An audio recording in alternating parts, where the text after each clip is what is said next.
তো বন্ধুরা, আমি আমের মধ্যে চিনি দিয়ে দিয়েছিলাম, তখন তোমাদের দেখিয়েছিলাম। তো অনেকটা সময় হয়ে যাচ্ছে, ওই জন্য ওটা প্রথম পার্টে যাবে আর এটা দ্বিতীয় পার্টে এই ভিডিওটা যাবে। আচার করা, এই যে চিনি দেওয়ার পরে এরকম গলে যাবে। তো এর থেকে বাচ্চা কাচ্চা নিজেরা একটু দূরে থাকবেন, কেননা এই যখন ফুটবে গপ গপ করে তখন ছিটিয়ে ছিটিয়ে পড়বে, কিন্তু খুব সাবধানে একটু বড় বড় দেখে কড়াই নিয়ে নেবেন, তাহলে খুব ভালো হবে আচার করার সময়। দেখো, এই আচারটা করে তুমি রেখে দাও, 1-1.5 বছর আরামসে থাকবে। মাঝে মধ্যে রোদে দেবে, দিয়ে রাখবে। যাদের ফ্রিজ আছে ফ্রিজেও রেখে দিতে পারো, বছরভর খাবে, ফ্রিজে রাখবে। এই দেখো, চিনি দেওয়ার সাথে সাথে চিনি গলে জল হয়ে যাচ্ছে না? এবার যখন আচারটা একদম হয়ে যাবে, ঠান্ডা অল্প অল্প গরম থাকবে, তখনই মশলাটা দেবো। তোমরা দেখতে থাকো, ঠিক আছে? দেখেছো কীরকম গলা গলা হয়ে গেছে? এই দেখো, একদম গলা গলা হয়ে গেছে। এখন কেমন লাগছে দেখো, ঠিক আছে? আমার ছোটো কড়াই তো, কিছু করার নেই। আমি কী করবো বলো? তোমাদের কাছে তো সব শেয়ার করি, আমি বাইরে কাজ করি। আগের বছর আমি আমার দিদিদের বাড়িতে আচার করেছিলাম, বাপের বাড়ি গিয়ে আচার করেছিলাম। আমি যখন দেশে থাকি তখন আমার বাপের বাড়ি গিয়ে আচার বানিয়ে দিয়ে আসি, আমার মারা সারা বছর ধরে খায়। এরকমভাবে অনেক রকমের আচার বানানো যায়। আমের টকঝাল আচার, এটা তো আমি আমের টকঝাল আচার বানাচ্ছি। আর একটা ছোটো ছোটো আম দিয়ে জেলি আচার বানিয়ে রাখা যায়, বাচ্চাদের রুটি দিয়েও খেতে দেওয়া যাবে। আমরা বাজার ঘাটের জিনিস কত কিনে খাওয়াবো, নিজেরা বানিয়ে রাখলেও এটা সারা বছর থাকলো, কোনো অসুবিধা নেই। তো তোমরা দেখতে থাকো। রে বাবা রে, কীরকম ফুটছে, টকবক করে ছিটিয়ে ছিটিয়ে পড়ছে। এই দেখো গ্যাসে, দেখেছো? প্রায় ছিটিয়ে ছিটিয়ে পড়ছে, হয়ে এসছে প্রায়। জলটা শুকিয়ে আসলে বাস হয়ে যাবে।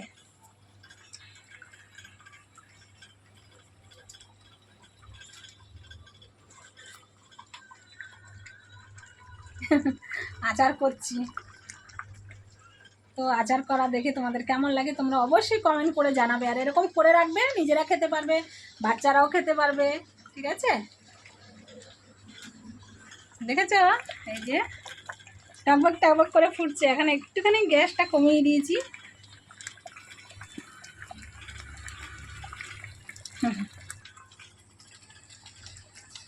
এই যে মশলা ভেজে গুঁড়ো করে রেখেছি, এই মশলা তোমার যতটা পরিমাণ ইচ্ছা, যেরকম চিনি লবণ এইসব পরিমাণ মতন, যারা রান্না করে তারা তো জানে, মানে যতটা জিনিস ততটা পরিমাণ মতন দিতে হবে।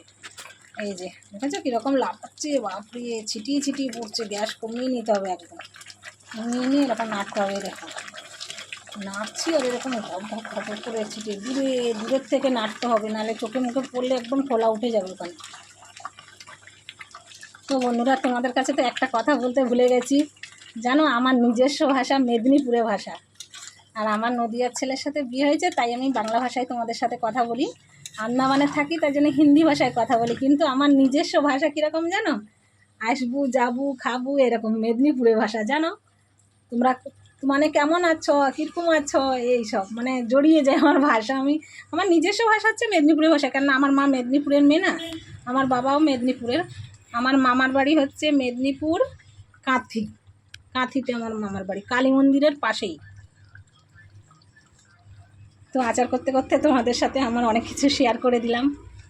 এই যে প্রায় হয়ে এসছে, আরও 15 মিনিট মতন এরকম জ্বালাবো, নাড়িয়ে চাড়িয়ে ফুটিয়ে তারপর একটু ঠান্ডা করে ফ্যান চালিয়ে তারপরে এই মশলাটা ওর সাথে মিশিয়ে দেবো, তাহলে হয়ে গেল আচার করা। তারপরে ঠান্ডা করে ঢেকে রেখে দিতে হবে, কালকে রোদে দিতে হবে 1-1.5 ঘন্টা, ব্যাস। তো বন্ধুরা, আমার রান্নাঘরে এরকম আমি মশলার কোটো কাটা, আমার নিজের চা পানবিড়ির দোকান আছে, ওই জন্য কোটো কাটা সব মশলা টশলা সব কোটো কাটায় রাখি এরকম করে রান্নাঘরে। আর খুব ছোট্ট টিনের ঘর তো, তাই জন্য এরকম একটা ফ্যান লাগানো আছে, গরম হাওয়াটা বাইরে বার করার জন্য। এই যে আচার করছি, হয়ে এসছে প্রায়, আরও 15 মিনিট মতন এরকম জ্বালিয়ে তারপরে মশলা দেব। অনেক টাইম হয়ে গেল, কিচ্ছু করার নেই, আচার করতে গেলে অনেক টাইম লাগে। তো বন্ধুরা, এবার আমাদের আচার বানানো হয়ে গেছে, এবার গ্যাস বন্ধ করে দেব, দিয়ে মশলা দিয়ে দেব। ঠান্ডা করতে হবে, ঠান্ডা করে মশলা দিতে হবে। তো বন্ধুরা, আম হালকা ঠান্ডা করে এই যে দিয়ে দিয়েছি মশলা। তো এখন দেখতে কেমন লাগছে বলো? আর তোমরা কে কে আচার খেতে ভালোবাসো, চলে আসো আচার খেতে।